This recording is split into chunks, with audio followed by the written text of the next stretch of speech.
Video number 11-তে আমরা দেখে নেব পরের পার্ট থেকে। দেখুন কি আছে, মাটির ওপর চা গাছ। শুধু ধান নয়, সব খাদ্যের জন্যই মাটি দরকার। তাই কি মাছ, মাংস, ডিম তৈরি করতেও হ্যাঁ দরকার। কারণ মাটি ছাড়া গাছ হবে না। গাছ অথবা শস্য খেলে তবেই তো প্রাণীদের মাংস হবে। পুকুরেও তো মাটির পুকুরও তো মাটির ওপরেই। তাই মাটি ছাড়া মাছও হবে না। সকালবেলায় চা থেকে সব খাবার পেতেই মাটি চাই। রাবেয়ার অবশ্য মাটির ওপর চা গাছ দেখেনি, শুধু শুনেছে দার্জিলিংয়ে পাহাড়ে চা হয়। সেও কি আসলে মাটিতে? স্যার বলেন, মাটিতে তো বটেই, দার্জিলিংয়ে পাহাড়েও মাটি থাকে, তার ওপরেই চা গাছ হয়। অজিত বলল, পাহাড়ে ধান শাকসবজি হয় না? হয়, সবেরই চাষ হয়। উঁচু তো, মে জুন মাসেও ঠান্ডা কফি হয়। পাহাড়ে পাহাড়ের ঢালে চাষের ছোট ছোট জমি তৈরি করে নেওয়া হয়, অনেকটা সিঁড়ির মতো। সেখানে জল আটকে ধান চাষ হয়। ওরা এত জানতো না। শ্যামল বলল, পাহাড়ে এত মাটি আছে, ধান বা শাকসবজি মোটে আহ, চাষে মোটে 1-1.5 ফুট গভীর মাটি লাগে। হ্যাঁ, বড় গাছ হয় না? বড় গাছও হয়। বড় গাছের শিকড় পাথরের ফাঁকে মাটিতে ঢুকে যায়। কখনো পাথর ফাটিয়েও ঢুকে যায়। পাথরের ভেতরে মাটি আসে কোথা থেকে? ভূমিকম্পে, সূর্যের তাপে, প্রবল বৃষ্টিতে পাথর ফেটে গুঁড়ো হয়। অনেক বছর ধরে অনেক কিছুর সঙ্গে তা মিশে মাটি তৈরি হয়। মস ফার্নও মাটি তৈরিতে সাহায্য করে। এভাবে মাটির তৈরি হতে হাজার হাজার বছর সময় লাগে। সে মাটির কিছুটা পাথরের ফাটল দিয়ে ভেতরে চলে যায়, আবার কিছুটা বৃষ্টিতে ধুয়ে সমতলে এসে থেতোয়। তবে মনে রেখো, পাহাড় সমতল, সর্বত্রই খাদ্য তৈরি করতে মাটি চাই, তাই তো?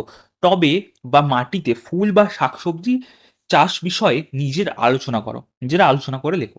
ঠিক আছে, তো এখানে ছাত্রছাত্রীরা আলোচনা করে লিখবে। তারপরে দেখুন কি আছে, ধসে রাস্তাবন্ত। কি বলছে দেখুন, রেডিওর খবরে দীপেন ধসের কথা শুনল।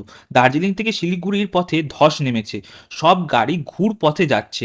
স্কুলে এসে সে অন্যদের বলল সে কথা। ধস কি, কিভাবে হয়? শেষে স্যারকে জিজ্ঞাসা করলো। স্যার বললেন, মাটি ধসে পড়া দেখনি? পুকুরের পাড়ের মাটি মাঝে মাঝে ধসে পড়ে। পুকুরের পাড় খাড়া, সেখানেও সেরকম খাড়া পাহাড়ের রাস্তার ধার উপরে দেখবে একটা বড় পাথর, হয়তো তার তলায় মাটি। ওপরের পাথরটা অনেক দিন ধরে একটু একটু করে সরছে। খুব বৃষ্টিতে তলার মাটিটা গলে গেল, পাথরটা পড়ে গেল। পড়ার সময় আরো কিছু গাছ পাথর নিয়ে পড়লো।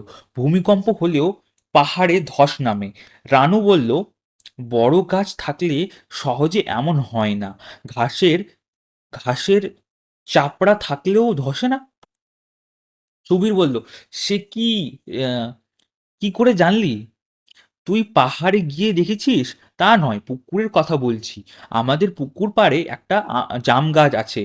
ঝড় বৃষ্টির পর পাশের মাটি ধসে পড়ে, কিন্তু গাছটার গোড়ায় মাটি ধসে না। এই তো বেশ দেখেছো, সব জায়গায় এমন পাড় ভাঙে। এভাবে মাটি সরে যাওয়াকে বলে ভূমিকম্প। সাবিনা হেসে বলল, বুঝেছি। ভূমি তো মাটি, ক্ষয় হওয়া মানেই নষ্ট হওয়া। কিভাবে ভূমিকম্প বাড়ে ভেবে দেখো। ধরো, একটা পলিথিন ওপরে মাটির যে কণা আছে, তার সঙ্গে নিচের কণার ছোঁয়া থাকে না। ফলে জোর আহ, জোর বৃষ্টি বা ঝড় হলে ওপরের মাটি সরে যায়। মিনতি বলল, সেই জন্যই বলে পাহাড়ে পলিথিন, প্লাস্টিকের কাপ, ওষুধের মোড়ক এসব ফেলা যাবে না। দীপেন বলল, আর গাছ কাটা যাবে না, মাটি ধরে রাখে এমন গাছ লাগাতে হবে, তাহলেই ধস কমবে। ভূমিক্ষয় ও তার নানা দিক নিয়ে আলোচনা করে লেখো। যাই হোক, তা আমরা এত অবধি পড়লাম। এরপরে দেখুন কি আছে, চেনা চেনা জলাশয়। বলছে কি, নাম তার মতিবিল। বহুদূর জল, হাঁসগুলি ভেসে ভেসে করে কোলাহল, পাঁকে চেয়ে থাকে বক, চিল উড়ে চলে, মাছরাঙা ঝুপ করে পড়ে এসে জলে। তো এটা হচ্ছে বিশেষ করে আমাদের যে প্রথম প্রথম ভাগ যে রয়েছে আমাদের সহজ পাঠ রবীন্দ্রনাথ ঠাকুর দ্বারা রচিত এবং নন্দলাল বসু দ্বারা অলঙ্কৃত, সেই প্রথম পাঠ থেকে এই পোর্শনটা নেওয়া হয়েছে আর কি কবিতাটি। এই একটা সুন্দর প্রশ্ন যে আমাদের যে সহজ পাঠ বইটি রয়েছে সেখানে উল্লেখিত একটি বিলের নাম বলুন, তো এই অ্যান্সারটা মতি বিল হবে। তারপর দেখুন কি আছে, সহজ পাঠ প্রথম ভাগ পড়ার সময় সময় থেকেই কালাম মতিবিলের মতিবিলটা খুঁজছে, বাড়ির পাশে পুকুরে হাঁসের দল ঘোরে, মাঝে মধ্যেই মাছরাঙা ছোঁ মেরে মাছ নিয়ে যায়, পাড়া পাড়া ছেড়ে একটু গেলেই চখাচখির বিল, সেখানেও বক পাকের মধ্যে মাছ খোঁজে। একদিন একটা চিল সাঁ করে এলো, জল ছুঁয়ে নখে করে মাছ নিল, উড়ে গেল। বিলের পাশ দিয়ে রাস্তা, তার ওপাশে একখানা নয়াঞ্জলি, হ্যাঁ নয়াঞ্জলি, ওটাও জলাশয়। তারপর কি আছে দেখুন, মাছ আছে ওখানেও, নয়াঞ্জলিতে লোকেরা মাঝে মধ্যে মাছ ধরে, নিজেরা খায় বিক্রি করে। তারপর কালাম স্কুলে এসব বলায় দিলীপ বলল, গাঁয়ের শান বাঁধানো পুকুরটার কথা ভুলে গেলি? আর দক্ষিণ পাড়ার মাছের ভেড়াগুলো, সরি ভেড়িগুলো? স্যার বললেন, শুধু ওটা কেন, আরো জলাশয় আছে, তবে আজকাল অনেক পুকুরের চারপাশে পাকা করে দেওয়া হচ্ছে, তাতে কচ্ছপ ব্যাঙের মতো অনেক জীবের বিপদ হতে পারে। বাড়ি থেকে স্কুলের পথে পাশের সবকটা জলাশয় মানচিত্র আঁকতে পারবে? টিয়ান বলল, বনে আঁকবো? আঁকবে, আগে বলো তো ঘর বাড়ি কিভাবে দেখাবে? তিয়ান বলল, ওসব দেখাবো না, জলাশয় মানচিত্র তো। কালাম বলল, তাদের তোদের তো দুটো রাস্তা, একটা রাস্তার পাশে বাঁওড় আছে। হ্যাঁ, বাঁওড় মানে কি ঠিক একটু কেউ যদি জানেন তাহলে অবশ্যই, আমি জানতে চাই যে কে এই মানেটা বলতে পারবেন, অবশ্যই কমেন্ট করবেন। বাঁওড় আছে, সেটা কিভাবে দেখবি দেখাবি? হাসি বলল, বাঁওড় কি? রেবা বলল, নদীর বাঁকে খানিকটা জায়গা নদী থেকে আলাদা হয়ে বদ্ধ জলাশয় হয়ে যায়, তাকে বলে বাঁওড়। আকাশ বলল, স্যার, পাহাড়ি অঞ্চলে ঝর্ণা আছে, তুমি আগে পাহাড়ি অঞ্চলে থাকতে তাই না? পাহাড়ে অনেক ছোট ছোট ঝর্ণা আছে, তাদের বলে ঝোড়া, সেখানকার জলাশয় মানচিত্র আঁকবো? নিশ্চয়ই আঁকবে, তোমার দেখা সবচেয়ে বড় জলাশয়ের কথা লেখো, এখানে দেওয়া রয়েছে। এটা কিভাবে মানচিত্র ছাত্রছাত্রীরা আঁকবে এখানে দেওয়া রয়েছে, হ্যাঁ। দিকের ধারণা পাবে এখান থেকে তারা, এবং কোন স্কুলকে কিভাবে ডিনোট করা হচ্ছে, রাস্তাকে কিভাবে ডিনোট করা হচ্ছে, বাড়িকে কিভাবে ডিনোট করা হচ্ছে, এগুলো তারা শিখতে পারবে। তারপরে দেখুন কি লিখেছে, তিয়ানে জলাশয় মানচিত্র আঁকা হয়ে গেল, মানচিত্রে সব জলাশয় রয়েছে। সাবির গুনল, শান বাঁধানো পুকুর দুটো, সাধারণ পুকুর পাঁচটা, ডোবাও পাঁচটা। তারপর কি আছে দেখুন, তারপর একটা ছবি আঁকলো, বলল, যেভাবে টিভিতে ক্রিকেট খেলায় ওভার প্রতি রান দেখায় সেভাবে পুকুরের সংখ্যা দেখালাম।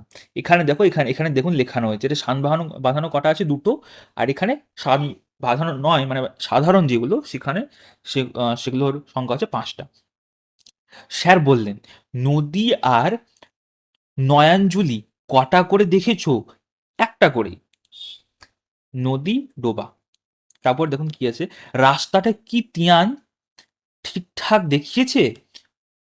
সুবোধ বলল, হ্যাঁ স্যার, আমরা একসঙ্গে আসি, বর্ষাকালে ঘুরপথে আসতে হয়, তখন আসতে প্রায় আধ ঘন্টা লাগে, আর শীতে বা গরমে নদীর পাশ দিয়ে আসি, তখন মিনিট 15 লাগে।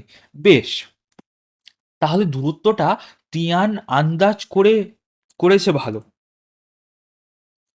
আর দিকটা তাও ঠিক দেখিয়েছি। স্কুল থেকে ওদের বাড়িটা দক্ষিণেই পড়ে, তাহলে এটা স্কুলের কোন পাশের জলাশয়ের মানচিত্র? তৃপ্তি বলল, দক্ষিণ পশ্চিম। হুম। তারপর দেখুন, বাড়িটা দক্ষিণে, তবে পশ্চিমেও দেখিয়েছে। স্যার বললেন, ঠিক বলেছো, আচ্ছা সুবীর, দু রকম পুকুরের সংখ্যা দেখালে, ওইভাবে নদী আর ডোবা দেখাও। সাবির বলল, স্যার, একটা ছবিতে সবই দেখানো যাবে? দু রকম পুকুর, বিল, বাঁওড়, ভেড়ি, নদী, সবকিছুর সংখ্যায়। বেশ, তাই দেখাও। তারপর এখানে তুমি যেখানে থাকো সেখানে নদী, ডোবা কটা করে আছে সেটার একটা মোটামুটি সংখ্যা গুনে লিখতে হবে। যাই হোক, তো এরপরে হচ্ছে নতুন জলাশয়। এরপর থেকে এর পরের পোর্শনে আমরা এটা শুরু করব আবার। ঠিক আছে? আজকে এই পর্যন্ত। সকলকে অসংখ্য ধন্যবাদ, এবং বাকি যে ভিডিওগুলো রয়েছে প্লেলিস্টে অ্যাড করা রয়েছে, সেগুলো যদি আপনারা দেখতে চান অবশ্যই আমাদের চ্যানেলে প্লেলিস্ট সেকশনে গিয়ে সেগুলো চেক করতে পারেন, এবং অবশ্যই সাবস্ক্রাইব করবেন। সকলকে অল দ্য বেস্ট।